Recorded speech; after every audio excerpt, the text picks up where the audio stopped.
Hi everybody, I'm Blue Nagoon. Today I am reviewing my favorite retrowave songs that came out in the month of June, specifically vocal retrowave, because that's my thing. I've got a wide variety of recommendations this month. I usually try to focus on lesser known or up and coming artists. I did notice that a lot of the artists on this list seem pretty well established, but hey, it's all great music, so I hope that you'll check it out. First song is by Essy called Love Don't Let Me Down, and shout out to Neilio who pointed this song out to me on Twitter. I love how this song builds. First verse has no drums, then the first chorus is a halftime drop, then the second verse really kicks into gear, and then the second chorus really kicks into gear. The breakdown part of the bridge has really fantastic fat like mono bass rolling around underneath. The chorus hook is sharp and it works really well all torchy over the halftime chorus or as sort of a pick-me-up over the second chorus. Like you can really tell the narrator's trying to, amp herself up. The super compressed, tight arrangement, the drums especially. The song is super fun overall. Next is a really nice, slow synth rock kind of track by Nouveau Arcade called Die On Me Now. I love the guitar tone on this. It's very super clean, modern, like metal blasts of sound. I like how the vocalist uses his full range. He's low in the verse, he's up a bit for the pre-chorus, and then especially the impassioned vocals in the chorus. I really like the second half of the chorus. You expect it to just kind of do what the first half does, but instead you get like this really desperate, faraway kind of sounding, It's a really cool surprise. Next up is Neon Black Dreams, their song Paradise Lost. Shout out to Jim from the Soul of Synthpop who introduced me to this song. Neon Black Dreams are doing some really interesting stuff. They put out 2 songs in June. This was the one of the 2 that I preferred. Their songs are interesting journeys, often eschewing typical structures and arrangements, not going like full prog, but enough to keep things interesting. This song throughout really has the feel of a march, especially in the intro and the synth breaks with these almost cheesy, triumphant chord progressions and synth brass pads that sound like actual brass parts. But then the verses drop into this darker halftime sound. I really like the chord progression in the pre-chorus, the way it kind of moves downward to the 1. Then at the very end of the song, the odd upbeat march bits and the halftime bits kind of dovetail together into this really sweet outro. Next up is the song Lonely by Droid Bishop and Anna Yvette. This is like Italo disco crossed with synthwave with some strong like yacht rock vibes. It's interesting form. The pre-chorus is quite distinct from the verse and it varies through the song. Sometimes it's a halftime thing, sometimes it's not. The really unusual element here is the guitar. It's got like a buttery, maybe flanged Brian May sort of tone, and it busts into some cheesy fun like 70s rock breaks, as well as playing some sweet counter melodies, often in guitarmony. There's so much fun stuff happening on this track, and Yvette kills it on the vocals all the way through. Next up is Charlotte Someone and Lokka, It's About Us. They make just excellent synth and guitar pop. I really like Lokka vocals, probably one of my favorite pop vocalists right now actually, and the vocals here are impeccably produced.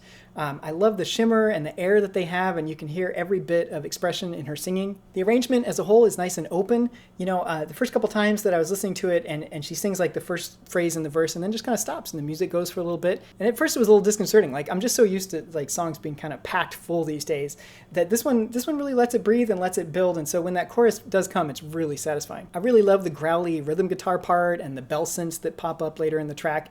It's just a really nice, uplifting, breezy sort of song. And the track comes on an EP that has 3 other tracks that are remixes and updates of previous releases of theirs, which are also quite good. Next up is Causeway's song Hide and Seek.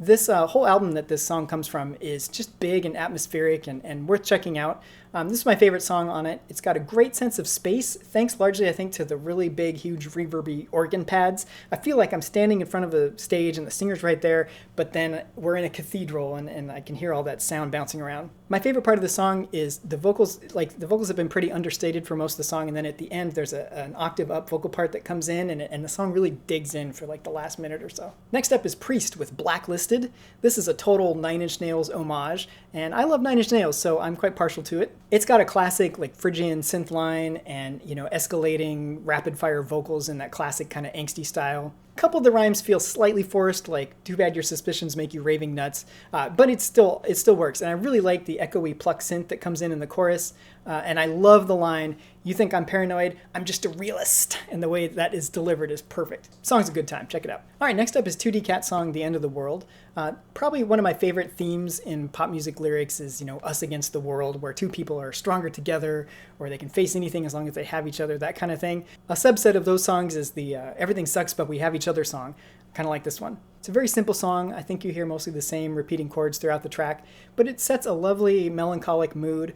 A lot of that mood comes from just a hint of resignation and weariness in the singer's voice. She delivers it really well. This is the kind of song that wants to play over the end of a movie, you know, when the couple is holding hands on the beach. Whether they're looking out at a beautiful sunset or a giant tidal wave is coming to wipe them out, it would kind of work either way. Next up is Maine with Shut Your Mouth. Shout out to Blair Scott Synthentral for pointing this one out to me. I love the Jekyll and Hyde nature of this track. The verse is fairly minimal, drum machine and keys. It reminds me a lot of Render Ghosts, which I reviewed a couple months ago. And then the chorus hits and everything gets way bigger and way darker. The vocal arrangement in the chorus is phenomenal. And then the last 30 seconds, they just go to another level with a bunch of vocal parts intertwining. Very good stuff. Next up is Multiply by Poesy. It's a dramatic, angry song. It really gives me strong, angry female singer-songwriter vibes from like the late 90s. So like Paula Cole, Tori Amos, Bjork. In fact, the big bass line in the song is very reminiscent of Army of Me. Love the vocals, love the chuggy guitar that comes in and out. Especially love the line, every little piece that you broke off me is its own little demon and they're all hungry. And the vocals just run the gamut of intensity on this song. The last couple of recommendations are albums, and these are both albums where I really loved a lot of the songs on them, but then really bounced off some of the other songs. And it was weird. It was like, it wasn't just kind of like, oh, some of these are okay. It was like, I either was never going to listen to the song again, or I was going to listen to it 100 times over. I don't know what was up with that. The first one is Star Cassette's album, Sound of the Universe. This album is 15 tracks long, and I think I ended up saving like 8 of them to my main playlist. I'll start with the not so good stuff. The main thing here is that the band is super enamored with like formant shifting vocal effects. And I realize it's a very trendy sound right now in pop music, understandably so because it's a cool sound, but they just go to that well too much on this record.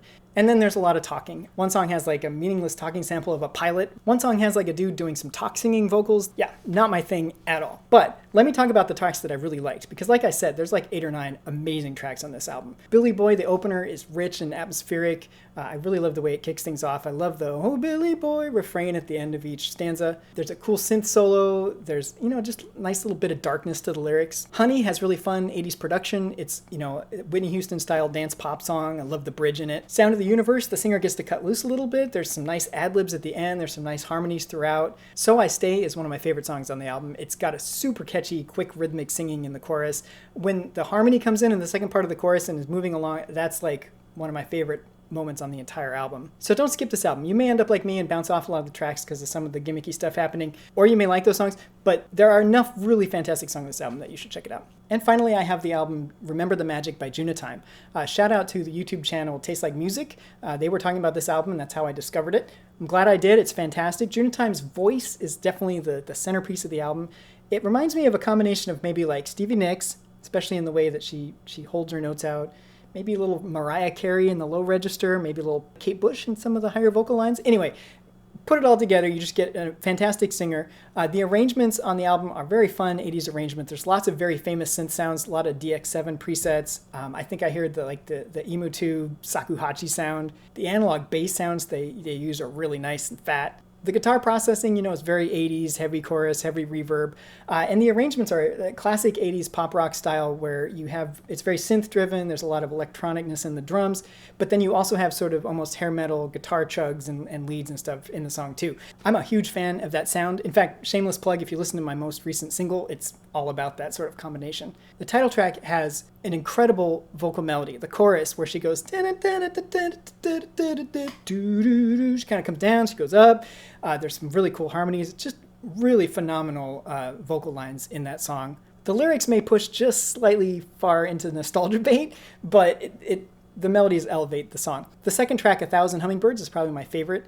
I really like the guitar work on this track, the little guitar fills, the vocals are really leaning into like Stevie Nicks territory. And then at the end of the song, there's just this insanely noisy, like almost avant-garde hair metal guitar solo. Like, it's hard to describe. You have to listen to it. It's just fantastic. There are a bunch of other good songs on the album too, but I do feel like this one is a little padded out. Like the last 2/3 of the album, most of the songs are below 3 minutes, some of them much shorter, like little interlude type pieces. The second to last track is especially puzzling. It's a 3-minute long guitar solo. It's just such a weird choice because if you're listening to this album for guitar work, you've got that amazing guitar work in the second track, you've got cool guitar work throughout. This is not that. And then if you're listening to this album, really, you're probably listening for Junatime's vocals. And so why do we need a 3-minute random guitar solo? Yeah, it's very strange to me. So again, this is one of those albums where it's like, a half to 2/3 of the tracks are absolutely in my playlist forever, and I'm going to enjoy listening to them over and over and over, and the rest I'm going to leave. All right, everybody, those were my picks for this month. I hope that you find something that you like and support the artist. To that end, there are playlists below, both for Spotify and Bandcamp. Shameless plug, I also make music of my own that's very much like the stuff on this list, and I'll put a little taste at the end of this video. Check it out if you like it. Thanks. See ya. Drowning in the pools of your